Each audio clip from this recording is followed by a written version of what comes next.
Hey, welcome back to the Gareth Cliff Show. You are joined by myself, Mashy Mash, and the also fabulous, also always wonderful Sis Phumi Masheho. And this morning, Sis Phumi, first of all, it's been quite a week. How do you feel about the week that has been, how can I put it, transpiring in front of our eyes, or the fire that's been transpiring in front of our eyes? Mash, where were you in the first hour? I love that. Must be that extra hour of sleep that I was you got. I was driving behind a taxi in the first hour. That's it, from Springs. That's what I was doing in the first hour. when I was listening to the show, and when Aaron was like, "Listen, when you're driving behind a slow taxi in the fast lane," I was like, that's me right now. It has been What's East Rand, guys? I have absolutely no idea ever, because it's the pits. But I've been having a good time that side. And I hope you guys have been having a good time as well. Please don't forget to tweet us on Twitter using hashtag GCS Live. Also use hashtag Burning Platform so you can see exactly what you guys think of the highlights of the Burning Platform that we'll be sharing with you guys later on today, as well as your thoughts on what has been transpiring throughout the week.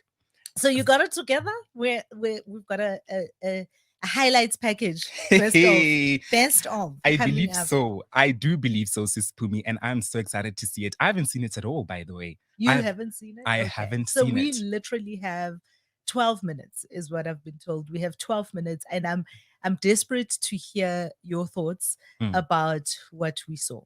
So 2 things. Yes. Over the past couple of days, starting last week, Friday, I think.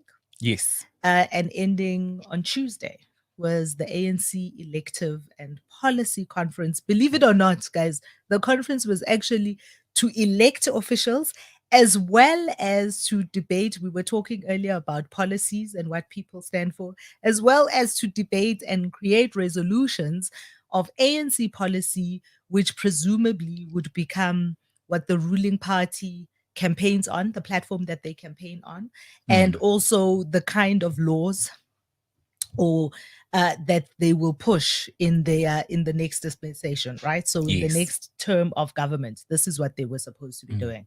And all I can say, I don't know if that is what they were doing. Were you watching? So everybody knows that I was watching, because I am the geek that watches all of these things. I was up at 1 a.m, scrolling through my timeline, all my favorite reporters who were reporting live from the conference, looking at what's on ENCA, what's on Newsroom, what's on SABC, as things were unfolding at the time, in the middle of the night, to see where are we, what's happening, what's going on. So first, you tell me if you watched. First of all, Sis Phumi, listened. I didn't watch. Okay. But I was following on Twitter. And I have a note to say, if your primary source of news and information about the conference was from Twitter this past week, then hey, you would have thought Zolim Kiza was going to win the ANC presidency.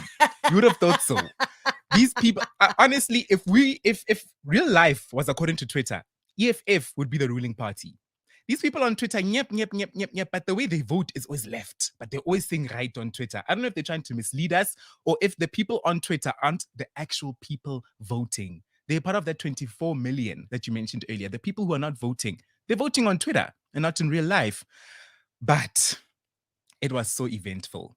A quick recap of the top 7 to start off with. I mean, we have the president of the ANC, who is still Ramaphosa. The deputy president is Paul Mashatile. The chairperson is Gwede Mantashe. The secretary general is Fikile Mbalola. The first deputy secretary general is Nomvula Mukonyani. The second deputy secretary general is Marupene Ramokgopa.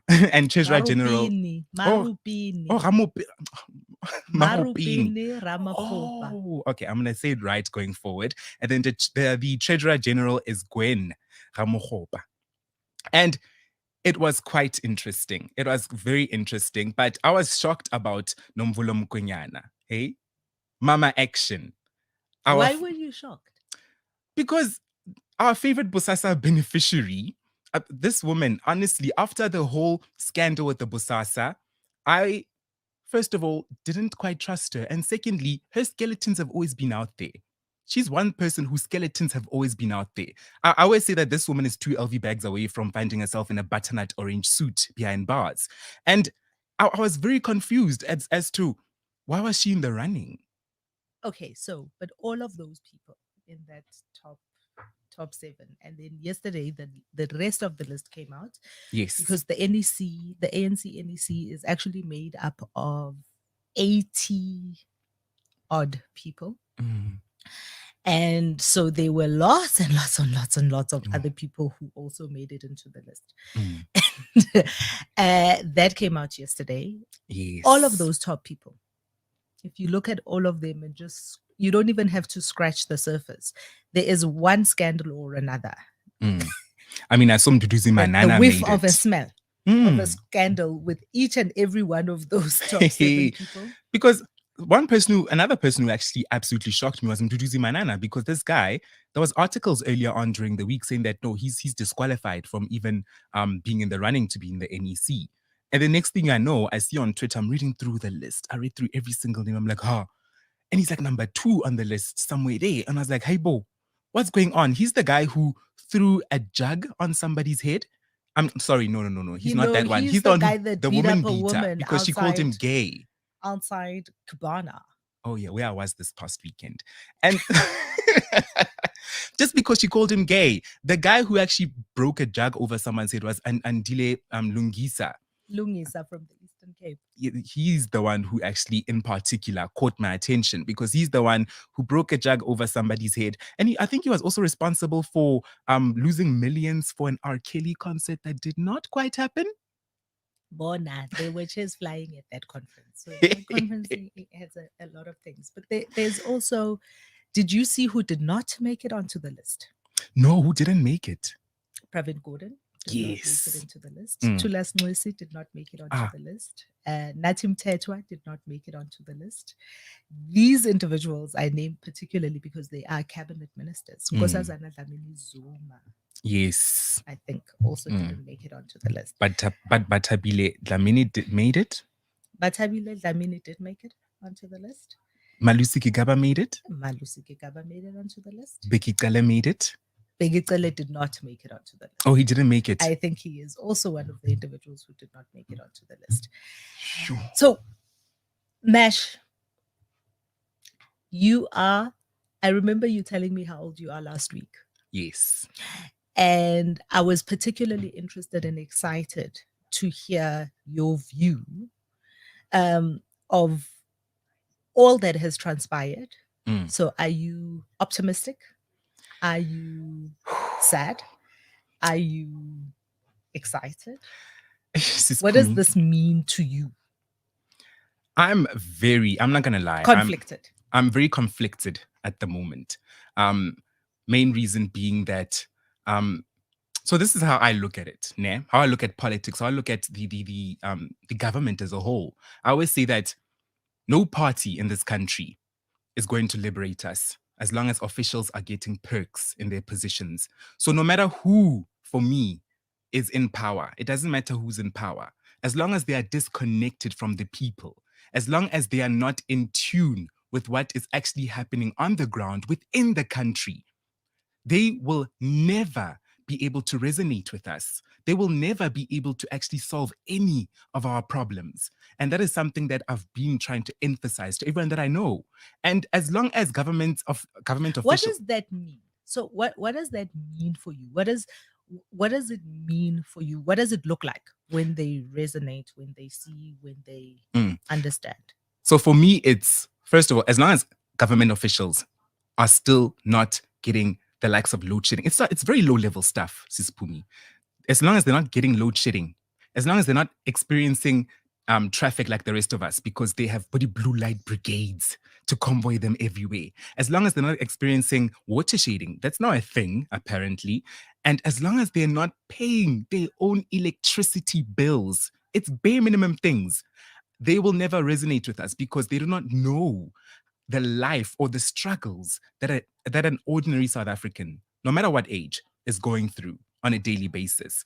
And it's difficult to resonate to someone that you don't align with at all. You don't know that our problems, you hear about our problems, but until you experience them yourself, you will never have that sense of urgency. We are tweeting from dark homes. When now you're tweeting from your home with lights, it's not urgent for you. You're tweeting.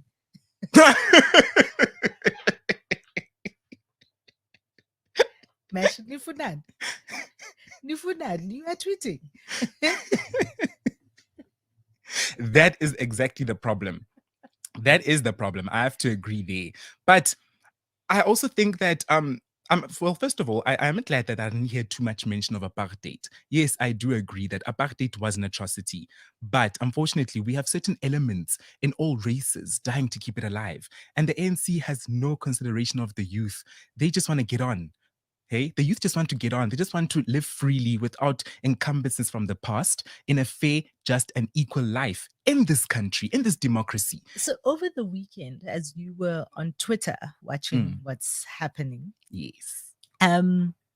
what do you feel you know about the policies that might have possibly been discussed? Mm. Do you know? Do you care? The policies, I really do. I actually don't know too much. I do care. I actually haven't dug too much into them because actually nobody is sharing too much about the policies on Twitter. It was mostly about the ANC as a whole, about what they stand for. I do know that their new messaging is what is it? ANC renewal. They're renewing the ANC. From what I've seen, looks like they're recycling the ANC, but asiko lapho. I do know that they're trying to push for economic freedom for all. That's one thing they're really trying to push. And as a young person, I'm not seeing that happening. I'm not seeing that happening, Sis Phumi. But what is the policies that they're trying to push? So, and this is sorry, we were talking about it a little bit earlier with Aaron. So this is the important thing for me is Mhm. not just understanding the personalities, and we do have a country where the politicians have huge personalities, whether it's Julius Malema, Mangosuthu Yes. Buthelezi, UDM with Holomisa. Mm. There's lots of personalities. So Cyril Ramaphosa versus Zweli Mkhize. I would much rather have been having a conversation about policy Mm. differences between a Zweli Mkhize and a Cyril Ramaphosa. Not that I think Zweli Mkhize, whatever his policies are, I felt a little bit like I was in the twilight zone Mm. because I kept thinking, guys, this man during a pandemic, he and his family looted. He was the minister of health Mm. during a health pandemic. Yep. This man and his family were like looting state coffers for personal enrichment. His son and that silly sheep with the Louis Vuitton scarf. I'm like, why is nobody having that conversation? Mm. And unfortunately, I think also our media is very complicit in some of these conversations, either Yes. being forgotten or not being spoken about adequately enough, Mm. because they are so enraptured by the sexiness of it all. I mean, it's so Mm. it's heady, right? One of the things that watching the conference, I'm looking at all the singing and the chanting and the dancing. It felt a little bit like a revival. It was like, It did. when you grow up in a church, these like Easter services, all the old people singing. That shit is so exciting. And so it catches you, like it sweeps you up in it. Yes. And that's unfortunately also one of the things that happens. Mm. But this morning, as I was driving here, I was also thinking, just in terms of media being complicit in creating this personality of cult, this cult of personality for Mm. our politicians, and them thinking they're celebrities. That's what makes them think they're celebrities. They're on TV, they're on radio, everybody's talking to them, Mm. everybody wants to be around Yes. them. But also a little bit of a dereliction of duty, I think, on the part of our electoral commission, because Yes. one of the things that they do, they're the referee. They are. They're the referee for elections. They are the referee for how even communities get to experience Mm. these parties. Yes. This past weekend was a Mm. terrible ad for the ANC, but it was an ad nonetheless. It was a weekend long, like 5 days Yo. of advertising this party. Mm. And I'm wondering if we're going to see the same thing. If we're going to see the same thing when the EFF goes to their conference, their electoral Mm. conference, because they're also going to have one. I'm wondering if we're going to see the same thing when the DA has their electoral conference, Mm. if we're going to see similar coverage, if we're going to hear as much, if we're going to have like wall to wall reporting. Looking at the newspapers on Sunday, um, the Sunday papers, Mhm. where like 4 5 pages are all just the various personalities. I want to see this also about John Steenhuisen and whoever else like Yes. competes for the big seat Mm. in the DA. I want to know who's competing against Julius, if anyone dares to compete with Julius for Yes. the. And will they also be called the CIC? But I read an article last night by Justice Malala where he refers to the ANC as a crocodile-infested river, and I think this is quite an accurate analogy for this whole entire conference, because it has been nothing but just personality and personality. It was like we're watching a reality show, Sis Phumi. And as you mentioned as well, that when it comes, ask anyone who was watching this, especially people in my age group, or most people, about the policies. We don't know the policies. We don't know the policies. We were so encaptured and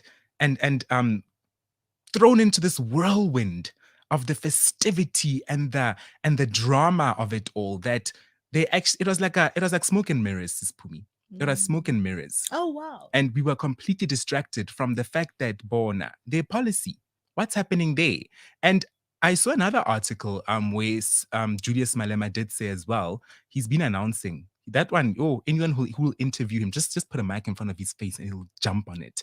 And I saw him say that he's going to make Cyril Ramaphosa's life very difficult, that the EFF is going to get him out no matter what. They're going to do whatever it takes to make his life a living hell.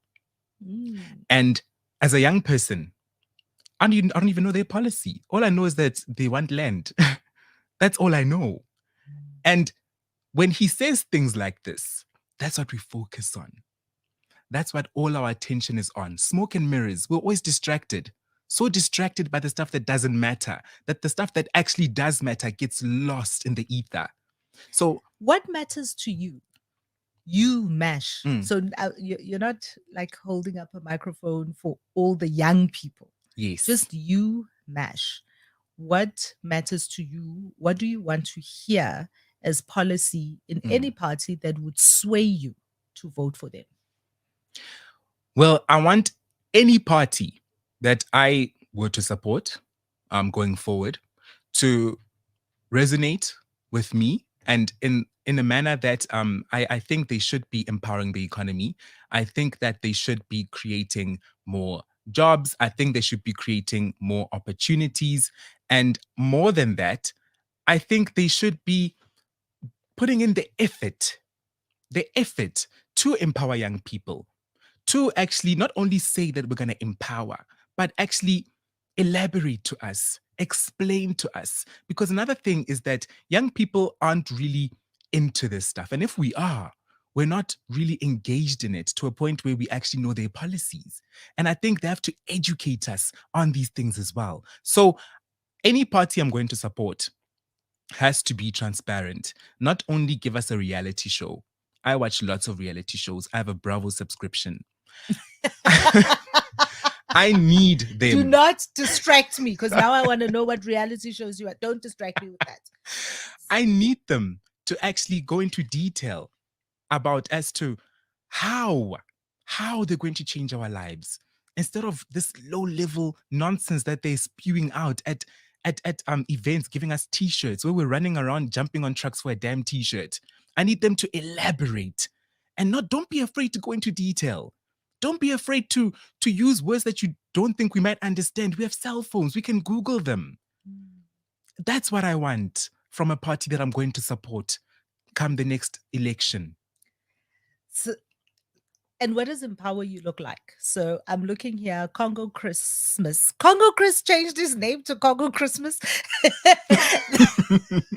He says the removal of BEE. It's discrimination and is used as a vehicle for the kleptocracy of the ANC. Our unemployment stats are purely driven by red tape of BEE. Mm, How Congo? I need to that is the truth. there's a whole like in the last state of the nation, there was an entire individual brought in to be the chief red tape cutter by the president. Is there still red tape? Or have we forgotten about that guy? We've Anyway, forgotten about him. But you know moving what? right along. So that is his one. If anybody else wants to share with us in the comments what they want to hear political parties talk about in their policies that would make them change their minds about who they vote for. Yes, please share in the comments, share on Twitter using hashtag GCS Live. Clarence Cameron says there's no youth reps in the new ANC top 7. The fossils want to rule forever. I heard somewhere someone was like, yeah, Mang Mang is the youngest person. And then I think it was Gwen. I think Gwen is the youngest person in the top 7. She's about 47. And then people on Twitter were debating that that's not young. But the other people were like, yeah, but that's young in a holistic view compared to everyone in the top 7. She's young. I'll just like, remind everybody, it's at this moment that I'll just remind everybody that the median age of South Africans is 27. Exactly.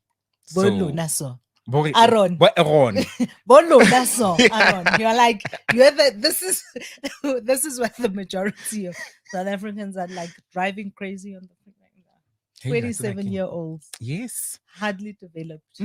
But we're being signaled that, listen, we have to get to the highlights now. I'm so excited to see them. As I said earlier, Sis Phumi, I have not seen them. So I'm also going to be here watching. And guys, please share your thoughts in the comments as well. Share your thoughts on Twitter. Share your thoughts wherever you want to share your thoughts using hashtag Burning Platform, hashtag GCS Live. And let's get talking. And young people, we need to step up and we need to also be on our Googles. We need to be reading these policies and be on our Googles. As some belief. On Googles, not on Twitter. Yes. Or at least follow some people. Do you follow some?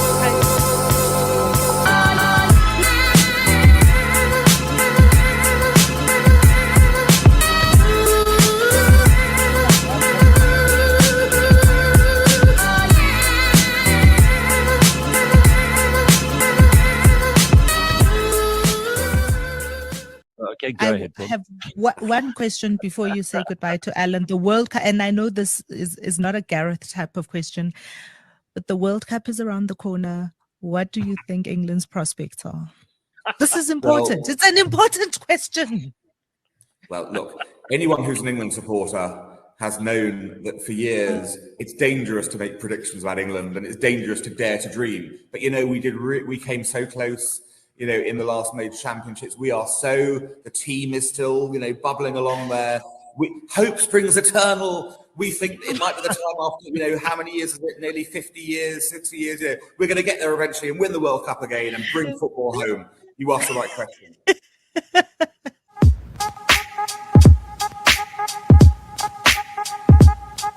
What is Joburg's number one problem right now?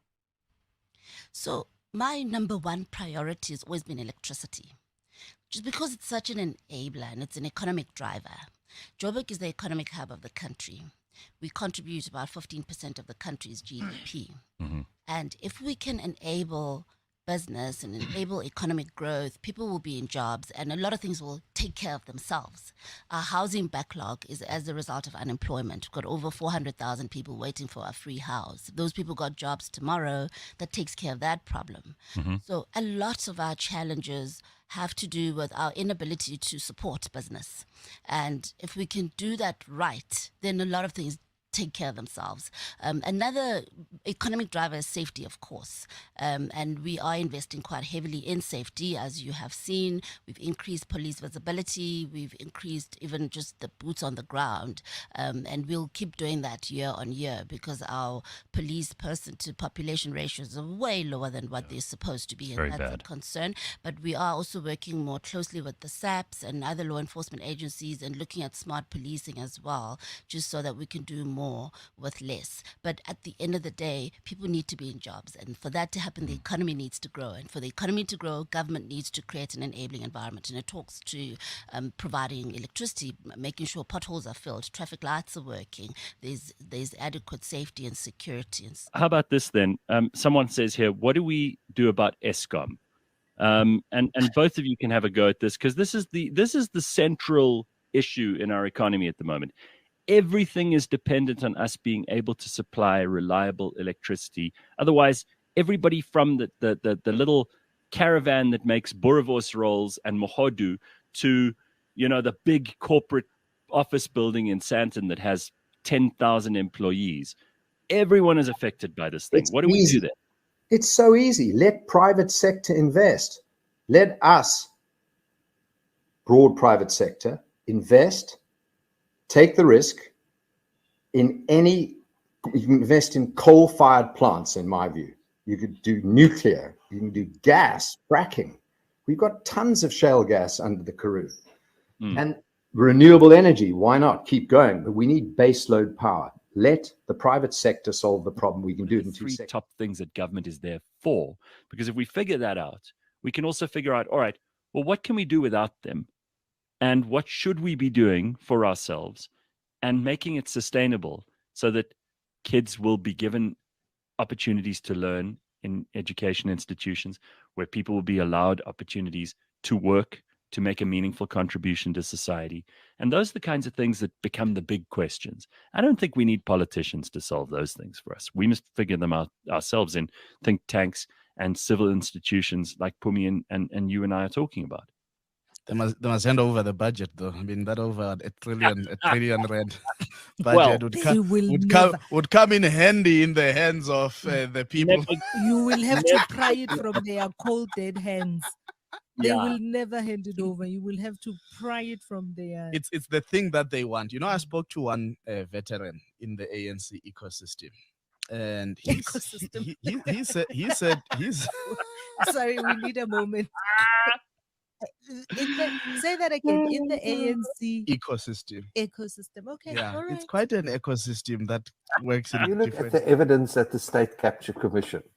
There was clear evidence, for example, implicating a cabinet minister like Gwedi Mantashe in corruption, a senior ANC member like Nomvulo Mokonyane. Nothing has happened. Where's the investigations? Nothing. Absolutely nothing has happened.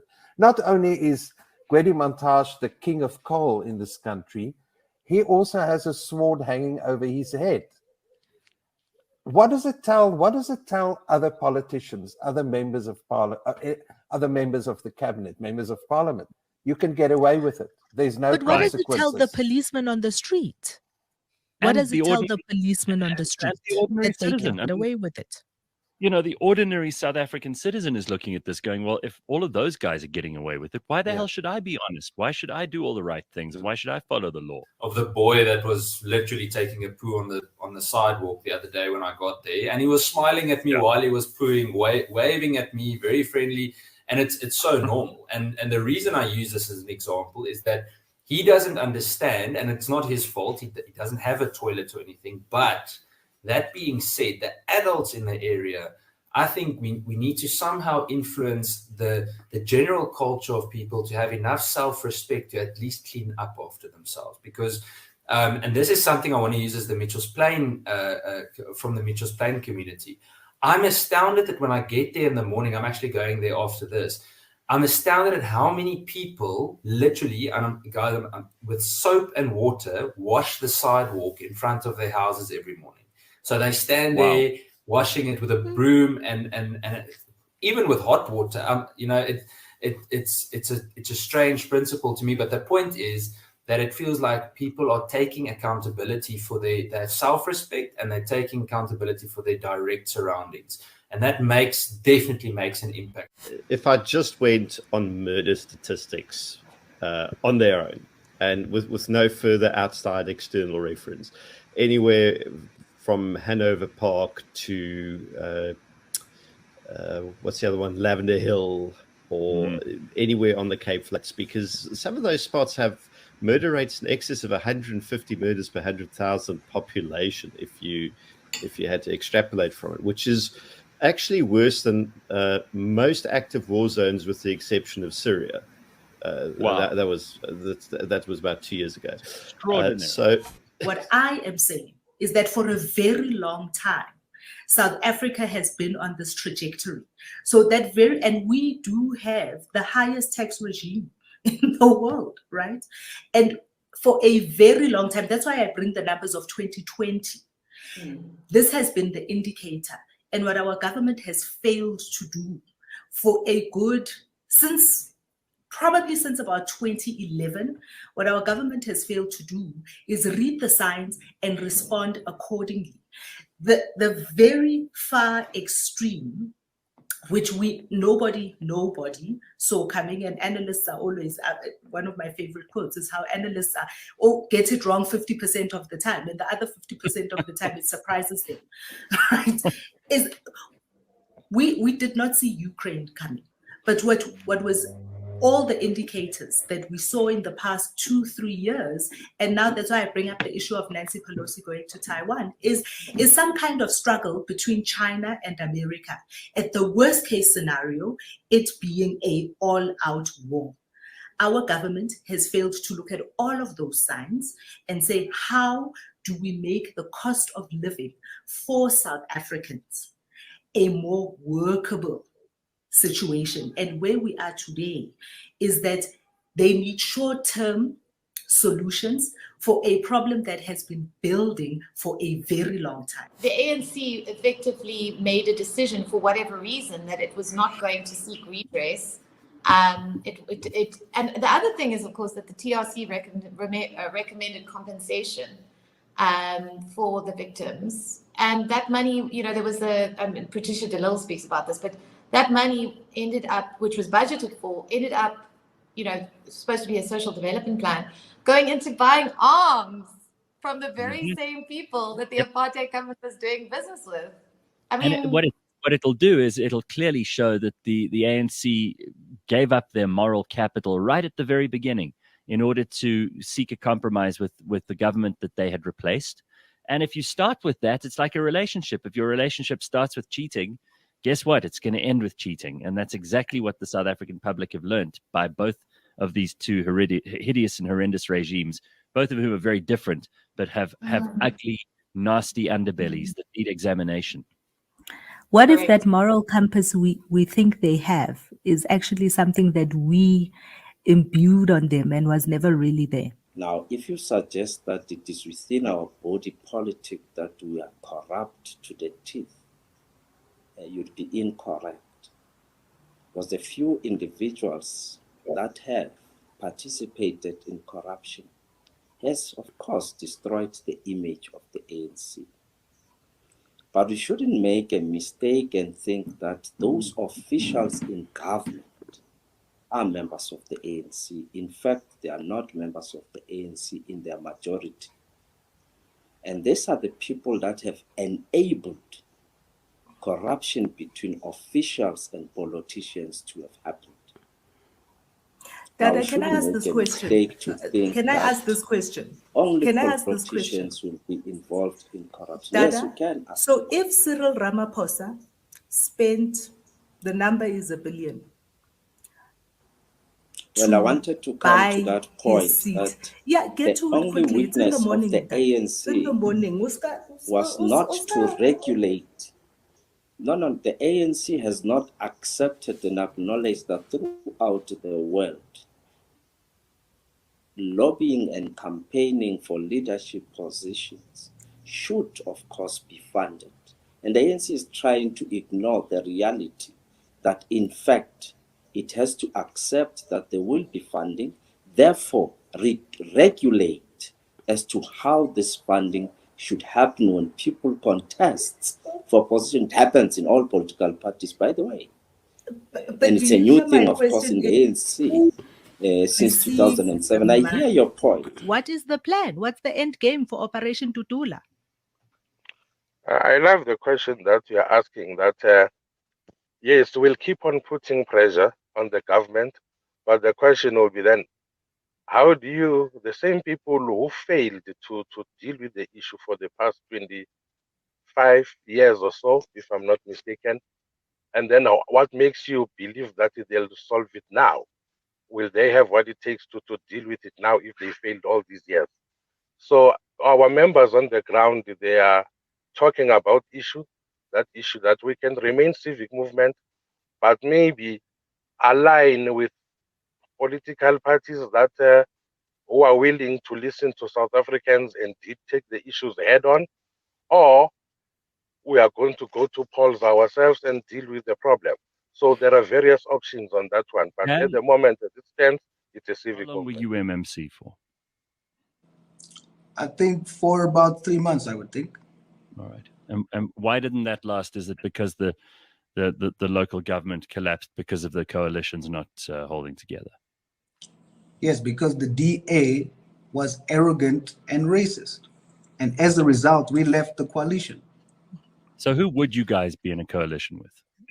Anybody. Our president was clear from the onset. He was the most truthful politician to this country when he said that we will go with anybody, even the Avia, if I have to quote him. They're so he was racist. truthful about that. That's I'm not sure why anybody the is reason you left surprised. the DA coalition is because they were racist and arrogant. I mean, surely the RVB are racist by definition. So that's a silly comment to make. It doesn't make sense. How doesn't it make sense? Well, you if I just say said to you, you just said why you got out of the DA coalition because of arrogance and racism. Then you tell me, oh no, but we would be in an alliance with anybody, including the RVB, who by definition are racist. So where are your principles? But in the past couple of weeks, you've been tweeting quite loudly, I would say, about the border control issues and AfriForum, which is and AfriForum taking on this responsibility, which is not the private prosecution wing, but because now you are linked to AfriForum, is that what you have become? Is this you've come to this organization because you believe in what this organization, not just the private prosecution, but also AfriForum, and you are lending your credibility to that? I think what you're seeing there is, and even when I was a journalist, I still have opinions, and I'm going to voice opinions. Yeah.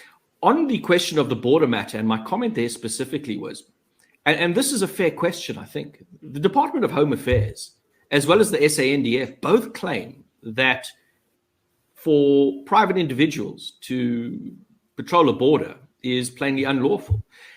But nobody in the reports that I've read actually asks either of those bodies, the SANDF or the Department of Home Affairs, well, what law are you referring to? What offense is it for a group of private people to walk along the border, whether they've got a dog on a leash? Where is the offense in doing this? I mean, a lot of these properties, as we understand it, are on the border itself. So it would be private individuals on their own land. Yeah. And it was merely a question to, well, if you're going to tell us that it's against the law, tell us what law. But we got to talk about this hate speech case, the Kill the Boer case, as it's been called. I want to start off by just saying that the status at the moment is that the court found, this is the Equality Court, found that it is not hate speech to sing Kill the Boer. AfriForum has, of course, appealed that case, and they're going to take it up a level where they hope to have it declared hate speech. Now, Ernst, I haven't had this conversation with you before, but in some ways, you've kind of paradoxically done me a favor, because the more narrow hate speech is, the more I can get away with on my show. The more narrow, like I feel, obviously, if someone says kill X, Y, and Z, to me, that's, clean cut kind of incitement and all the rest of it. And I don't understand what the judge might have thought here, because all the things that the judge said didn't make a whole lot of sense to me. But selfishly, I'm kind of pleased with this finding, and I don't want you to appeal, because to my mind, if hate speech is so narrow that even saying kill Gareth or kill Phumi is not hate speech, then I can say whatever I want. Then we truly have almost a First Amendment of the United States kind of hate speech, where even incitement in the form of like kill X, Y, and Z isn't enough to get you into trouble. I think that they are living in their own world. If you look at the things that were mentioned in the conference, like, for example, they were talking about increasing or introducing a wealth tax that's going to fund this 350 Rand grant. And then also at the same time, they talked about having a state-owned bank. And they also propose that the Reserve Bank has to be nationalized and its mandate in the Constitution has to be changed to include tackling unemployment. And the reality is that if anyone can just look at how to tackle unemployment and how to reduce poverty and so forth, you don't need to take such drastic measures. But I just think what's happening now is that they're trying to increase the power of the state, so much so that if the times do get bad, they still got some resources that they can use to sustain themselves. So that's what's happening, and they are out of touch with reality because, I mean, if you look at South Africa's unemployment rate, I think it's at its highest ever. Well, you seem to choose opportunities sometimes which get you into huge trouble, Rob. You've gone again out of the frying pan into the fire. You were just starting to melt back into the business world and to do the right thing and kind of get all your stuff up and running and do the deals that you have to do to make stuff happen. And then you had to go and bloody open your mouth again. You fool. Why? Oh, I don't know. I don't feel like I'm doing anything that special. I mean, I'm telling it like it is.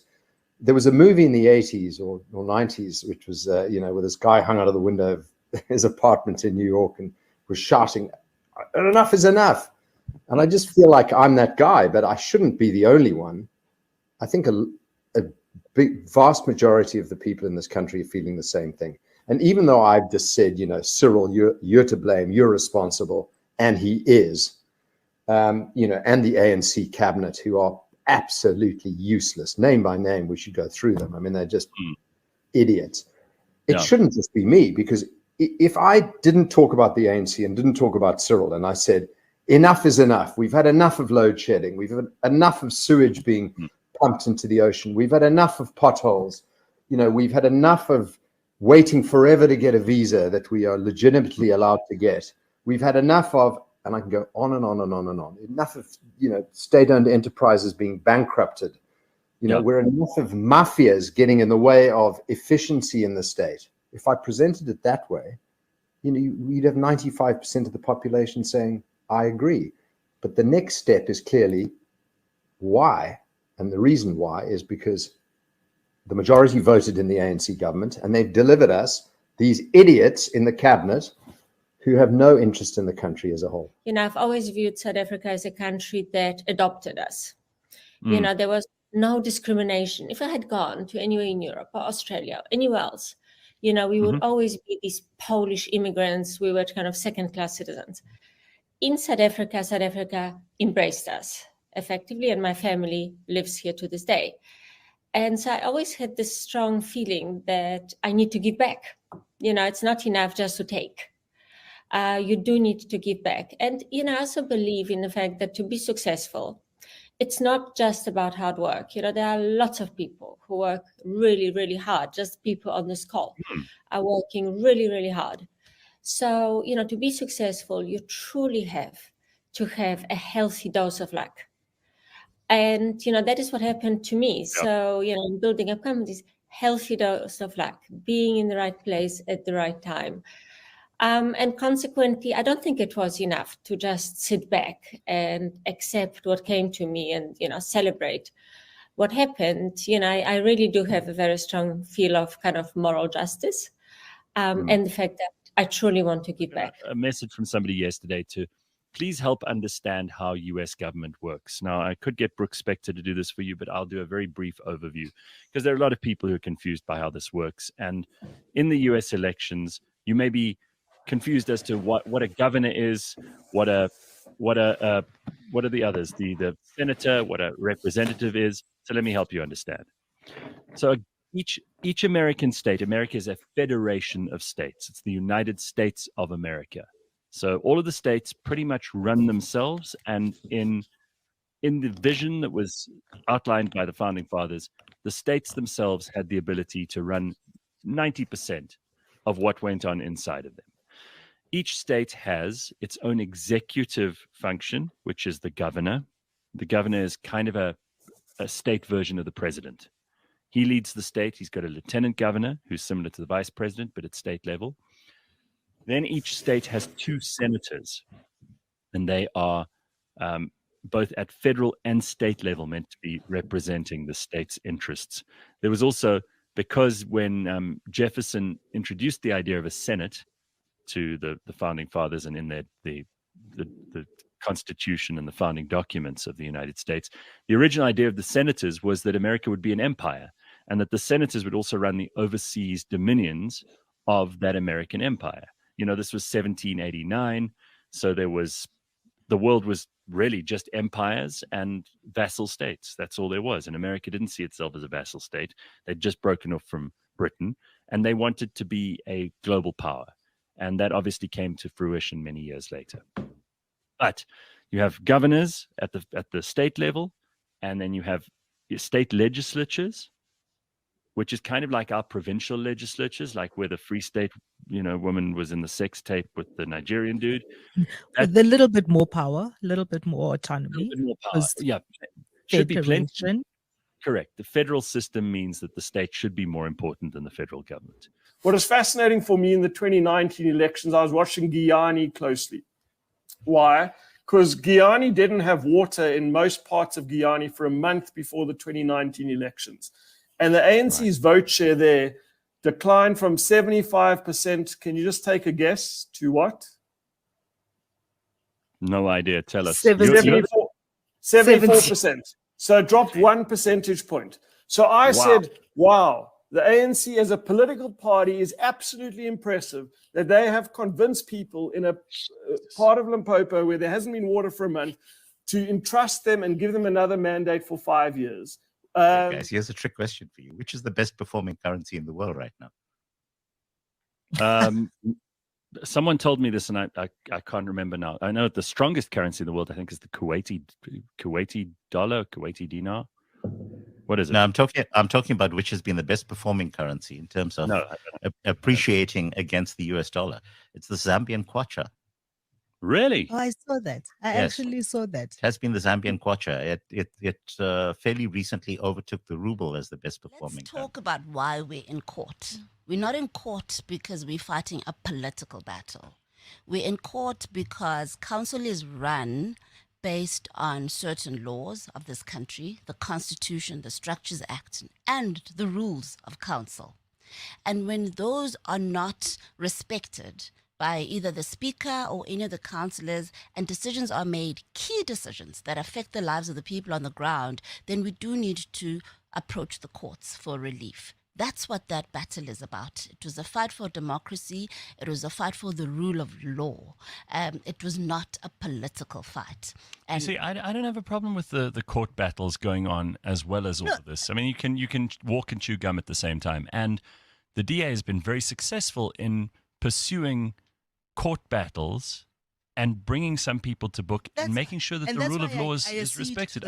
Process. Sure. Process is one thing, right?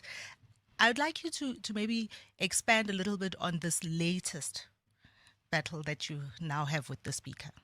So what the speaker did is she failed to self-correct after the court judgment that was issued last week. It's last week. Mm-hmm. She wanted to bring the very same motion that was deemed inadmissible before. She wanted to bring the same motion to another council meeting and engage in another illegal process, which we were not going to just sit back and allow, because again, like I said, the court battle is about democracy. It's about respecting democracy, respecting the laws of the country, respecting the rules of council. It would be a sad day, the day we all decide to set our rule books aside. How are we going to run council? How are we going to run the city? Mm-hmm. So we can't allow that, not on our watch. We have to appeal to the judiciary to help us make her realize that she operates in a legal framework and she needs to respect it. Looking at where we sit in the economics of our country, with high unemployment, with an incredible lack of skills because of our dismal education system, mm-hmm. Where to, Quo Vadis? Where to from here? What can the minister do for us, if anything? What can small businesses do to turn the situation around? And what can people like you and I look forward to in this year ahead? Well, I suppose, what's going to be coming out of next week is which is probably something that you guys, I imagine that Pumlani and Gareth, I would maybe assume their views on is the basic income grant. There's going to be news on that, you know, and whether we can afford it, which we can't really. But so I think that's going to be one of the biggest themes to emerge from the budgets, whether or not they've that is actually going to be on the cards. I mean, a lot of people are pushing for it, but the cost to the fiscus will be immense, and it can only really be borne if then you get much stronger economic growth, which we show no signs of attaining.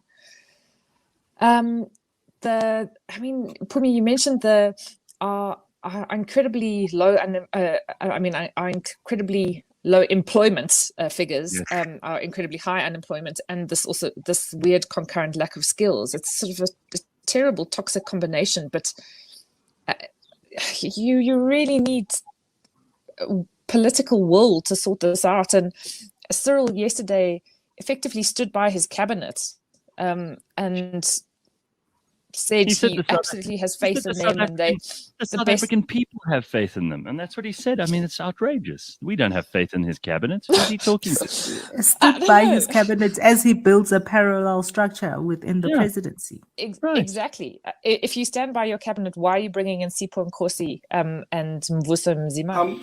You know, to defend Thabo, though, just for a little bit, he has to say that. You have to stand in front of your people and say, comrades, we're important. No, the world needs us. If we don't say that, these parasites that are tearing the ANC apart right now will just keep going. And so if you try to redirect them in a positive way, that's just Thabo Mbeki trying his best to redirect the parasites and the tenderpreneurs to something more positive. Unfortunately for Thabo, he is in this situation that the Bapedi call Khomuya Moshate. He is what would the English? So he's catch 22. That's Wabana, guys. You must know I'm angry when I'm now only speaking in the vernacular. My head is not computing in the English anymore. Yeah. He is, because Thabo Mbeki should have actually, and Thabo Mbeki must take some of the blame for what has happened to the ANC, because he was one of the people that brought weak people around him who have grown to become because he needed that power, because he wanted to be the cleverest person in the room. And unfortunately, when you bring in weak people around you, you are left with what? A weak party when you are gone. He should have stayed home with his whiskey. Well, I mean, he screwed up even while he was president by thinking that he was smarter than the coalition of the disenchanted that gathered around him and eventually ousted him from power, as you may recall. I mean, there were some of us. I'll admit, I was more of a Thabo Mbeki fan then than I knew, but I was quite excited about what the novelty of what Jacob Zuma was bringing would be. I remember a debate, Gareth. I remember a debate where you stood very firmly on the side of Jacob Zuma is what we need. And was I wrong? Absolutely. You were talking about Fred Khumalo, admitting that he was wrong about the IOL thing. Yes, I'm admitting I was wrong there. I remember saying a populist president is not what we need, and that we're going to miss Thabo Mbeki. We're actually going to miss Thabo Mbeki, because under Thabo Mbeki we had some growth there. And load shedding when Alec Irwin was the minister in that portfolio. Do you remember? And everybody says, "Oh no, but the Thabo Mbeki administration, everything ran well." They stopped looking after the power plants and they stopped planning forward in advance. And we know that the Guptas made a ton of cash out of mostly the coal side of things. In fact, that's probably where they made the lion's share of their money. But we don't hear about any heads rolling. We see these guys pitching up at the hearings in front of Judge Zondo, but nothing's happened to them. They're probably still living large. Nice big pension. Of course, accountability in South Africa is an area that needs to be addressed. I mean, but let's be fair. Eskom itself is not an investigating authority. It's got a hard enough job doing what it's supposed to do, and that is to provide abundant, low-cost, reliable electricity to business, to industry, to consumers, to farmers, etc. And these kind of investigations are very distracting. Eskom says that they have now placed volumes of evidence before the Special Investigation Unit, before the prosecuting authorities, and really it's their job to take it forward. And we know it's not just at Eskom, but across the board that the prosecuting authorities seem to be overwhelmed, under-resourced, hollowed out, and are just not producing the prosecutions. They're not even bringing them to court, let alone achieving prosecution. So I think the problem there goes well beyond Eskom. There is a new era of accountability at Eskom. I'm sure there's lots more to be done, plenty. But at least there's a new attitude. We've still got to see that drive through the organization and also drive through the prosecuting authorities. And then I have to ask you, McKinsey's hands are filthy. And McKinsey, Absolutely, yes. All over the world, it seems that all these people do is get paid a huge amount of money by governments to involve themselves in some of the most corrupt activities. And what I'm saying, I'm obviously saying with great care and thought, because this is a powerful corporation that will sue if they believe that's not true. They won't sue because in South Africa, their hands are so deep into the till and they're so dirty that they've actually been trying behind the scenes to exit quietly from the stage left without anyone noticing. Canton, it's not possible for them to do that, though, is it? Everybody already knows how dirty they are. Yes, but Zondo clearly thinks otherwise, and so that's part of the issue that I have. The second part of the problem that I have with the Zondo report is that there is nothing that in any way fingers our president. Because remember, he was sitting at the right hand of Jacob Zuma for the entire time, and we don't see anything that actually puts him in the hot seat at any level. So these are the two issues that I have off the top of my head. Okay. This is why I say when you go back to the question of does Shamila Batoy possibly not have any grounds on which to actually go after people based on Zondo? And I think the answer to that is yes, because of the fact that she's not able to do anything without in some way incriminating the current crop of leadership. Yeah. Oh, Catherine. But you know, everything currently, whether it is mainstream media, whether it's political analysts, everything currently is constructed around protecting and treating with kid gloves our president. Everything.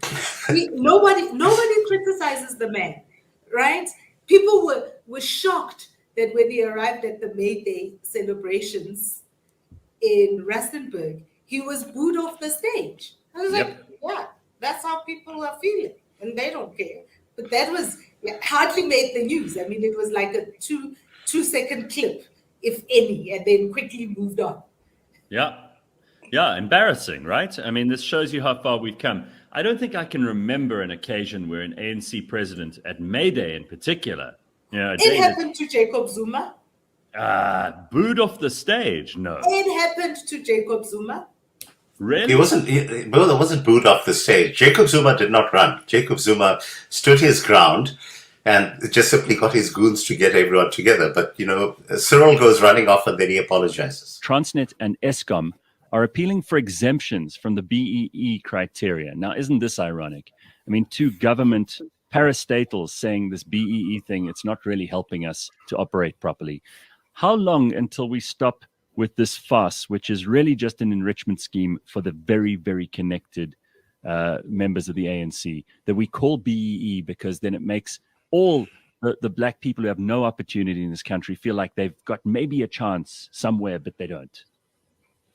Yeah, I think it's, well, look, let's quickly go through the background, which is that Agribusiness, otherwise known as Sakeliga, challenged the regulations promulgated by what I like to call our honest communist, Pravin Gordhan, in 2017 when he was finance minister. And those provisions said the following, basically.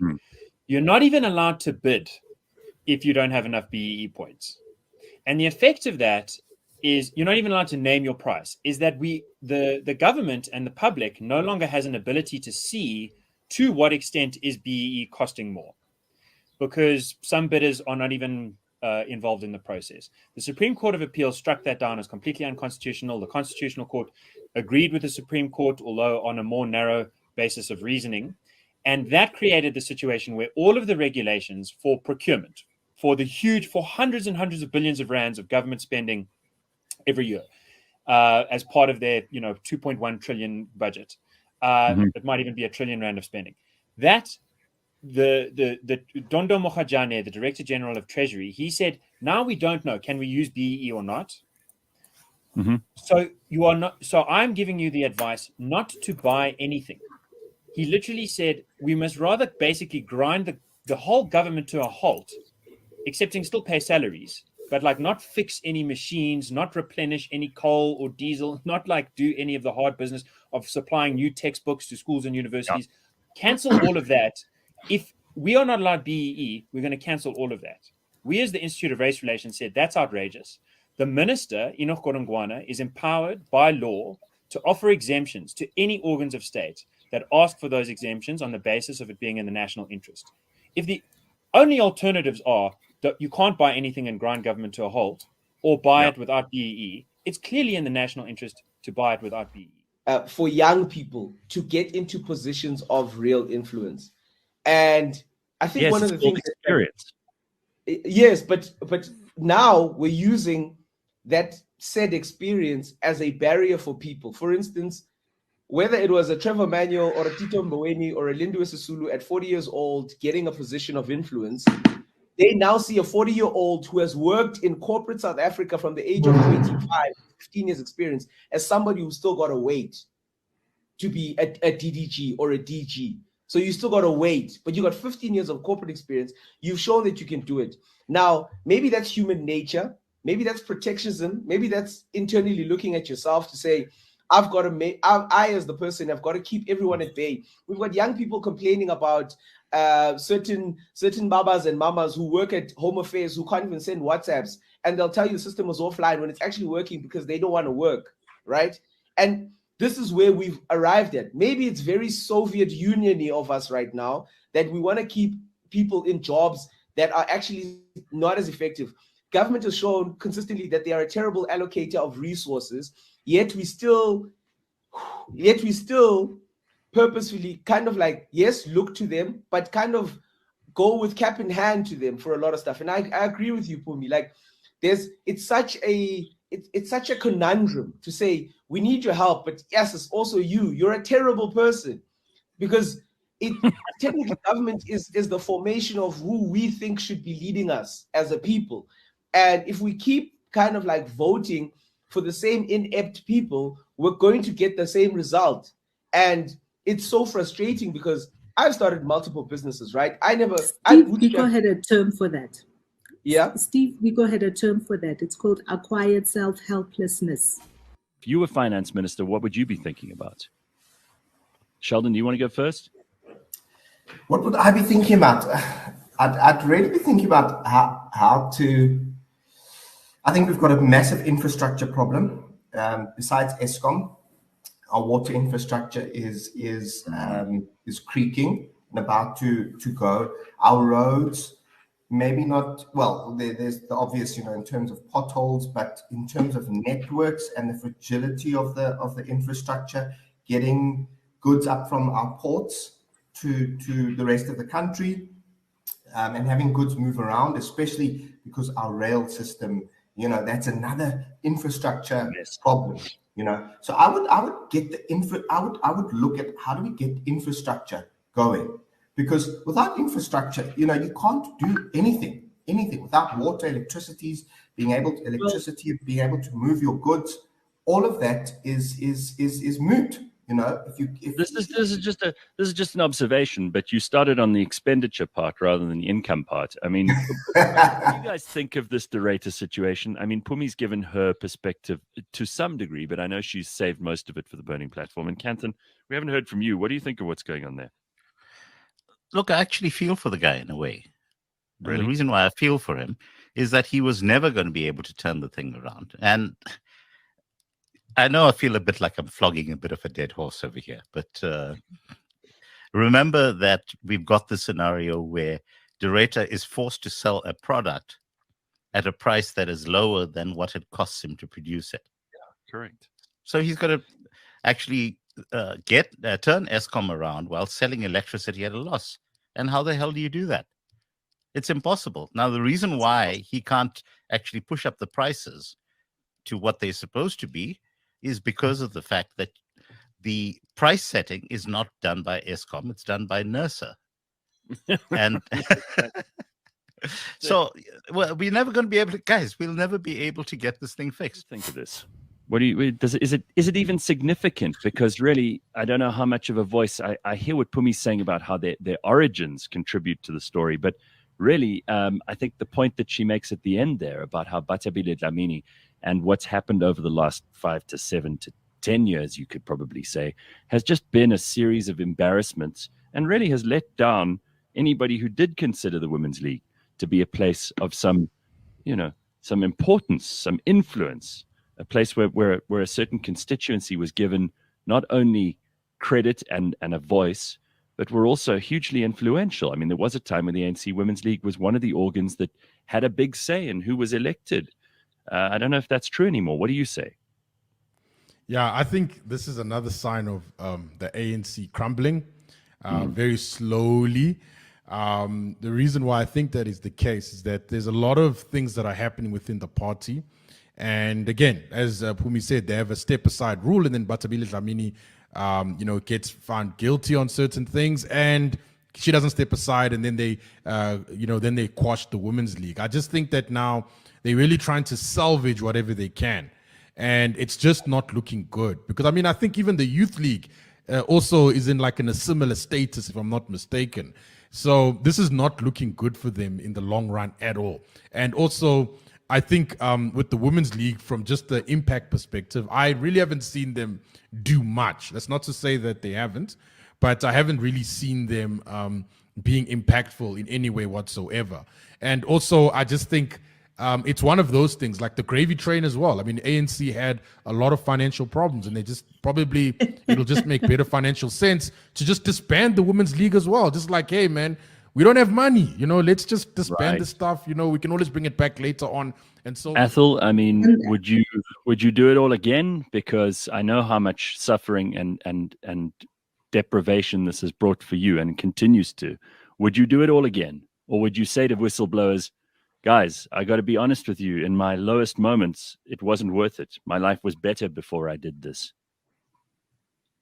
That's a difficult question to answer, Gareth, because it feels like the heroic thing to say is, oh no, I'll do it all again. I'll accept the wounds and the pain and the broken bones again. And it's horrible going through the pain and the darkness, and where I am now being removed from my family and my home and my community. So I wouldn't want to do it all again. I do think in South Africa, it's actually unethical to encourage someone to be a whistleblower, because they're walking into danger. And I don't think we should encourage anyone to self-harm. So I'm hoping that when I am called to do it again, I will do it again. But by then, we've got the right support around whistleblowers. Because right now, there's nothing. Right now, not only are you ostracized or treated with hostility, but there's actually no one backing you up. And those resources are beginning to be developed in South Africa, which is encouraging. But generally, you are left on your own. And that's a perversity to me.